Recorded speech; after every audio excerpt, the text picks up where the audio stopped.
I think that my biggest life choice was taking a risk and going into this small school in Springfield, Massachusetts, American International College. It's where I get my freshman year, just because, I mean, I already had my room and board set up for Florida State. I was already in their honors college, had an academic scholarship. So I was pretty set on where I wanted my life path to take me. And then I really took a massive chance with rugby. I remember my parents finding out that, I decided that I wanted to go to AIC because I was giving this massive presentation to the school. And they said, and Darian is planning on going to American International College. And both of my parents' jaws just hit the floor because they were like, Florida State, what are you? We didn't talk about this, but that was definitely, that was on like two opposite sides of what I was trying to do. But again, I couldn't be more glad that I took that chance. Join me, Jeremy Swick, on Into the Unknown, a podcast that delves into the personal journeys, stories, and experiences of individuals across diverse professions. As a historian by trade, I firmly believe that our personal histories shape our present and offer valuable insights into our paths ahead. With that being said, let's get into it. On this episode of Into the Unknown, I am joined with a very special guest. Who am I joined with today? Hi, my name is Darian Lovelace. Should I introduce you as well? No, just kidding. It's great. It's great. I appreciate you taking the time to talk with me today, Darian. Thanks for having me. I'm really excited to talk some shop with somebody. I'm grateful for you having me and for doing stuff like this. So I appreciate you. Hey, I love it. I love it. I always like to kick off the show with talking about the importance of networking, and the way we know each other, of course, is rugby down in Atlanta. What were you doing down in Atlanta? I was looking for warmer weather. I started playing collegiate rugby. So my freshman year, I did a semester in Massachusetts, and it was the coldest winter that they had in 68 years.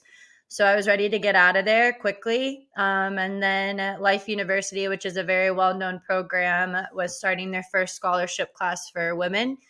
So I got to be part of that. So that was in 2014, and then got to play with them for about 4 years. And then I played for the Women's Premier League team, and I went to school there as well for radiation therapy. So I've become very well accustomed to Atlanta in the past 10 years for sure. We can jump right into it. I want to know your origin story, a little bit about you. Who are you and where are you from? So I'm from Naples, Florida. I have lived there for most of my life up until the time I went to college. Was dead set on becoming a doctor, was ready to go to, one of the Florida schools and eventually get into their doctorate programs there. But then I found rugby my junior year of high school. And then that was about the time that, people started taking notice of women's rugby and recognizing it as a varsity sport.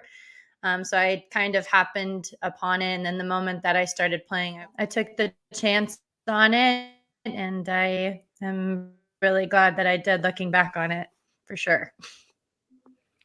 I love that. So, Darren, what got you into rugby to begin with? I know you had mentioned in high school that was something that, as women's rugby started to become even more popular at that grade level or at that age level, what got you into playing to begin with? So my dad was a late bloomer. He started playing club rugby whenever he was 32. At that point, I didn't have any interest in sport. Like whenever I was 5, my dad tried to get me into, like soccer and basketball. He's always been a big sports fanatic. And it was funny because at the time I swore that if you were a girl and you played sports that you turned out ugly. I don't know why I thought like that was dead set in my mind that girls could not play sports.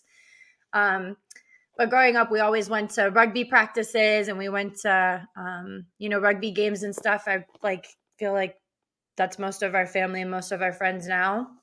And then one day, my dad went on and he coached a high school boys team, which is how I eventually got into it. So big proponent of that was definitely my dad. He played a massive part in the beginning of my rugby career and then on throughout it. So I love that. I think rugby is such an awesome sport. It's just it's crazy. I always love learning how people got first involved in rugby, and it's really neat that your dad a little bit later. I'm 32 right now, so I don't know. I don't know if I can imagine jumping into rugby right now.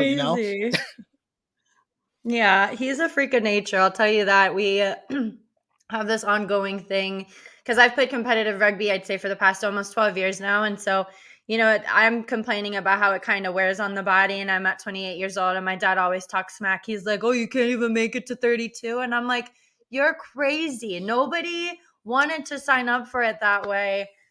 So I'm trying to push till that 32, but as I get older and I get closer to that age, I become more impressed with the fact that he started, because that's crazy. That's real wild for him, but he loved it and he was obsessed with it. I remember him getting this the book that was like Rugby for Dummies, because this was like before you could like just look stuff up on YouTube.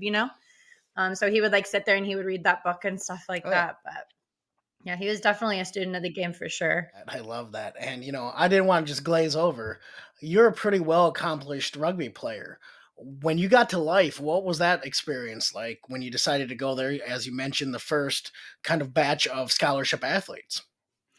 I mean, at the time, I feel like it was so quick. I didn't really take the time to appreciate the position that I was in. Being a part of to be like a part of the class of D1 athletes is a very small, group of people. But then to be a part of like the beginning scholarship classes is, looking back on it, I mean, such an honor. And then at Life University is, being coached by some of the best in the country who have won multiple national championships. And then, having the opportunities to go into these collegiate All-American camps and to be able to go on a couple of tours with the USA. Yeah, life was definitely a page turner, I think, in my book. It was like they, eat, slept, and breathed in rugby all of the time. That was basically, like our football of what we consider popular in America. So it was definitely a change of environment, very intense, extremely competitive. They already had a very successful men's program prior to us getting there, extremely successful. So whenever we kind of came on the scene, it was a matter of how do we buy into what they already started. And I feel like everybody who kind of came in had this grit, and it really kind of allowed us to take the program and really kind of take it and run. I mean, I'm so grateful that I got the opportunity to be a part of that at all. And I love that you mentioned that. And for those that aren't acquainted with rugby or Life University, it's one of the top men's and women's programs in the entire country. And I remember just being in those years down in Atlanta. A lot of times we practiced with Life's team, practice against them. We tried not, it was fun to scrimmage them, but it usually got out of hand on their side pretty quickly. But again, just going off that, it was so fun learning from such a high level players. I think it raised the bar for everyone, whether you were D3 men's league guy just joining the team and you're getting worked. I always joke the first time I ever propped in a game was against Life, and this kid's like 19 years old and about a big guy, and at about second scrum and he's like, this is your first time. I'm like, yep. And so he's walking me through it, but it was one of those experiences. Everyone just gets better through training and programs like that. No, 1,000%. I mean, I think that the dedication and the passion was what was different than what I'd ever been to. Whenever you play in a high school team and then you walk into this environment where you're a student athlete, you're there to graduate, but you're also there to play rugby. That's the reason why you're there.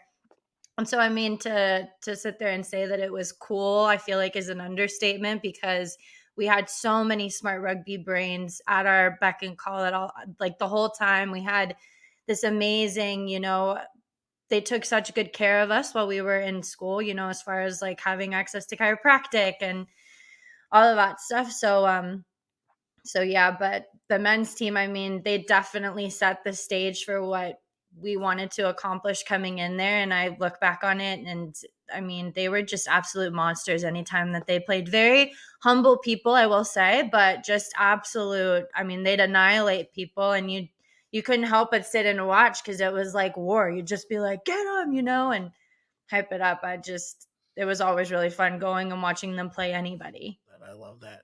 So you mentioned playing WPL. How did that end up happening once you transitioned from Life as a student athlete? So we kind of had a really good thing going prior to the pandemic. Atlanta Harlequins had been around for a long time, and they had some incredible athletes like Patty Jarvie, who's a Hall of Famer. She was a part of that squad. Heather Hale. We had just a lot of very well-known names whenever it came to the women's rugby scene. And then also Coach Rosalind, she coached us at Life, but she also helped out with the Harlequins and then did a couple of years where she was, one of the head coaches or the assistant coaches.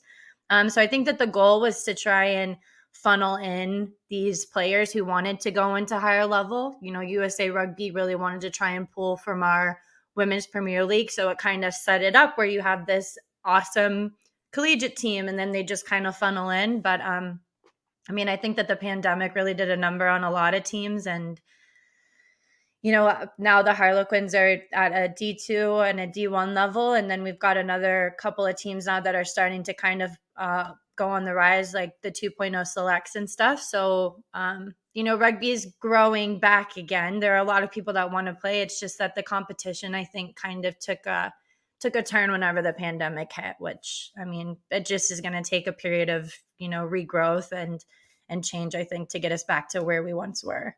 I couldn't agree more. And, it is nice to see it growing. I know it was kind of taking little steps back. And I think it was a lot of times holding your breath and just knowing rugby's going to pull through. And just now it's kind of seeing the ramifications and the good things, as you mentioned, with new teams forming.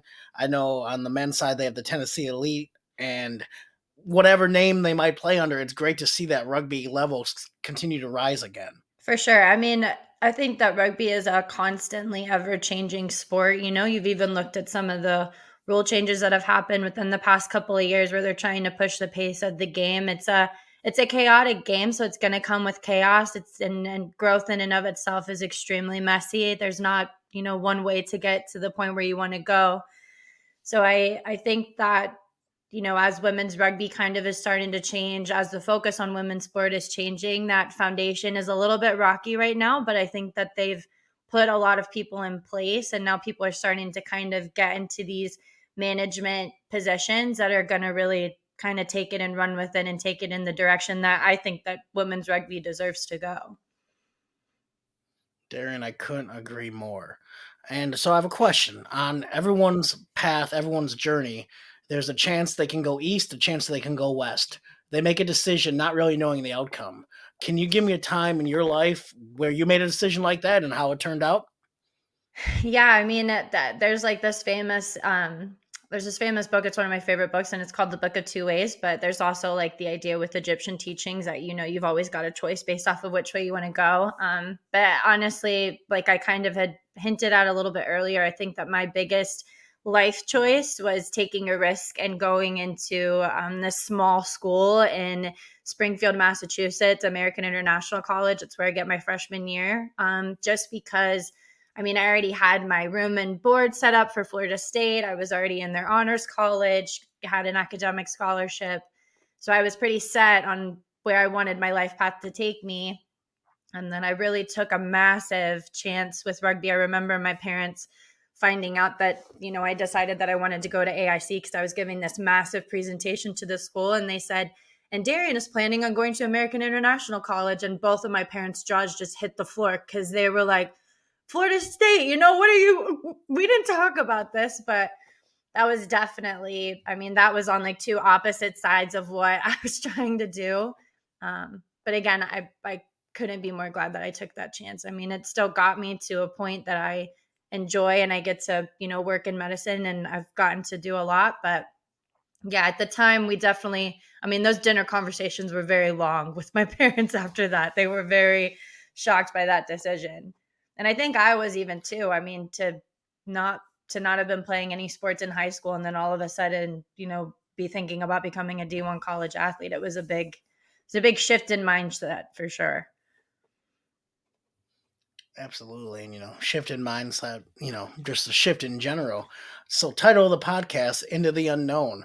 I just want to know, what are you working on? What are you stepping into? Because I feel like you're doing so many incredible things all the time, every time I see you or check in with you. I feel like one thing that I'm really stepping into, which I'm shocked about, but it kind of makes sense, is broadcasting. About 2 years ago in 2021, we were trying to build back up the Harlequins team. So a teammate and I, we went up to Tennessee to recruit some of the collegiate players that were there. They were playing in the National Collegiate Rugby Championship, and Life University ended up making it into the final there. And while I was up there, Coach Ross was there, and she had said, she had gotten talking to the broadcasting team, and one of the broadcasters ended up dropping out. And she's like, there's a girl coming up here, and if you want somebody who never shuts up and knows a lot about rugby, like, this is the girl. So I ended up going on there, and I couldn't hear what the director was saying, but while I was kind of just like talking through things, there's different roles in broadcasting, there's different needs and things that you've got to do. And I was totally, I felt like a newborn giraffe. I'm just feeding off of what John Broker, usually he's my co-host. But the director, Ryan Ginty, he was just like, who is this girl? Like, she's hired. Where did she come from? And I feel like since then, that's been kind of my biggest passion, something that I'm kind of diving more into. I love playing rugby, but I feel like I'm getting into this very toxic relationship with it where I love it so much, but it keeps hurting me, badly, not in ways that are like simple fixes anymore. They're like, you're out for a couple of months. So this whole broadcasting thing allows me to still stay close to the sport and still talk about it and advocate for it and passionately tell people about how amazing this sport is. But it also allows me to kind of focus on my career, which is radiation therapy that I've really dived into. And then also kind of take a step back from playing competitively. That was a hard decision, but I feel like it's something that's kind of working out for me a little bit. Darren, I love that you mentioned that. I do think it is working out for you. You were most recently working with the WPL, and it's one of those things where I feel like as long as you stay on your path, whatever that may be, I think the universe, whatever you want to call it, finds a way for you to be successful and finds a way for you to kind of make your mark, if that makes sense. No, 100%. And like you said, it's like the decision, you can go east or west. You have to be presented with an opportunity, and I feel like I've been really blessed when it comes to the opportunities that I've been presented with rugby. I've got to thank a lot of people that have given me like the smarts and the knowledge in order to get here. But yeah, I think that sometimes you're just presented with these opportunities and you just got to take hold of them while they're there, not second guess it. Just trust what you're capable of and what you know to be true. And then just take it and run with it. What's that one like cheesy quote that's like, you miss 100% of the shots you don't take or whatever, the one that's like always in all of the schoolrooms and stuff. But it rings really true. If you don't try something new or put yourself in those uncomfortable positions, then how do you know if it's going to work out well, or how do you know it's going to be for you if you don't try? So I'm a firm believer if something gets presented to me, I'm going to say yes. And then if it doesn't work out, that's fine. At least we tried. Yeah, it's so much better knowing that you tried and maybe it didn't work out or maybe you needed to pivot or redirect.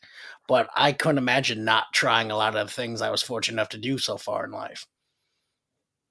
Yeah. I feel like you kind of take away from your experience or like however you're trying to live your life if you don't just try your best at something and hope that it works out for the best. I feel like most of the chances that you take end up not working out the way that you ever saw them working out. Like, I did not expect that they would continue to invite me back to all of these broadcasting gigs, and to have the ability to work with friends who went to life, like the guy who I just did the WPL All Stars with in the WPL final, Lance Kavanaugh, who's the founder of Great American Rugby. We went to school at Life together. I remember having like jam sessions with him and hanging out with him after rugby games and stuff. And so anytime that we get on these calls or we start talking about what we're going to do, it always just feels like it's a full circle moment. Afterwards, we're always calling each other like, did you imagine that we'd be sitting here talking about this and stuff? So,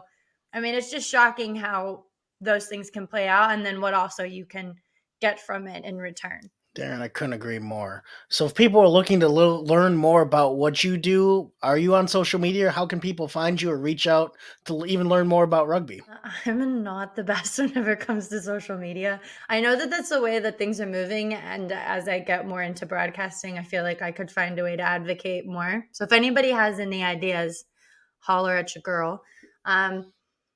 We'll probably talk shop later on about it. But on Instagram at Darian Lovelace, anytime that there's rugby going on, especially when it comes to women, I'm usually in there trying to, inch my way in there somehow, especially seeing as how I'm not playing too much. I mean, I'm still like so addicted to it and want to be around it. So um, yeah, just anybody can hit me up. And if anybody at any point wants to talk about rugby and how amazing it is, my line's open. Like, I don't care what time it is, whatever you want to talk about. Like, I'm always game to talk about the sport. It's my favorite. Darren, I love that so much. And, I just want to say thank you again. I love what you're doing for the sport. And it's, been so great to get to know you, continue to get to know you. And I really just wish you nothing but success. Thanks again for having me and for giving people the opportunity to tell their story. I think that that's really amazing. So big kudos to you. Thanks again for having me. Really appreciate it. And I just want to thank everyone else for listening, liking, subscribing, all that great stuff. Really appreciate it. It helps the show grow. If you love rugby, definitely, share this with your friends because I love building community, but I also love building the rugby community. As Darian can attest, it's crazy how loosely you know everyone on the planet through rugby. It's just been such an incredible experience. I talk about guy, he actually just joined our club in Milwaukee here, and he played with one of the guys I went to college with up in Eau Claire, but he played with him down in, I believe, Boca Raton. And it's just crazy how small the rugby world is, which makes the world even smaller. It's a small world after all. It really is.